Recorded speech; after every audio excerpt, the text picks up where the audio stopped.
İbn Abbas radıyallahu anh deyir ki: "Nezelel Kur'anu kulluhu cümleten vahideten fi leyletil kadr fi Ramazan ile sema'id dunya." Deyir ki Kur'an'ın hamısı bir gecede, yani Qədir gecesinde bütöv halda Ramazanda Qədir gecesinde dünya semasına nazil oldu. فَكَانَ اللّٰهُ اِذَا أَرَادَ اَنْ يُحْتِثَ فِي الْأَرْضِ شَيْئًا اَنْزَلَهُ مِنْهُ حَتَّى جَمَعَهُ. Ve Allah-u Teala yer üzerinde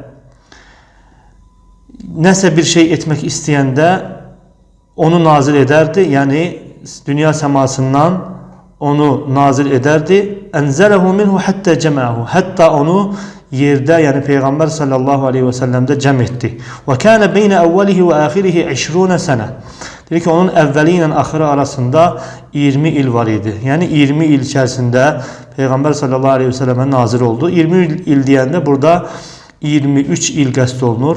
Ümumiyyətlə ərəblərdə əlavə olunan 2 il, 3 il, 5 il belə kəsirlər. Bəzən qeyd olunmur. 20 il deyilir. İbn Ketir rahimehullah deyir ki: "Yuxbiru Teala ennehu enzelel Kur'an leyletel kadr." Deyir ki Allah Teala haber verir ki o Kur'an'ı Qədir gecesinde nazil etmiştir.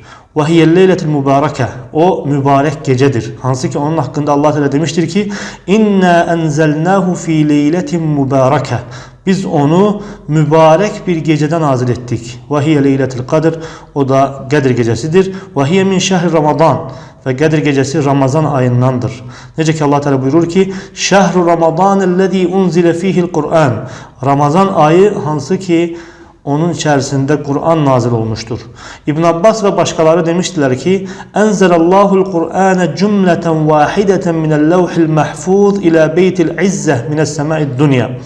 Dedi ki Allah azze ve celle bir defelik Kur'an'ı levhül mahfuzdan dünya semasında olan Beytül İzze'ye nazil etmiştir. ثُمَّ نَزَلَ مُفَصَّلًا بِحَسَبِ الْوَقَائِعَ فِي 23 sene ala Resulillahi sallallahu aleyhi ve sellem.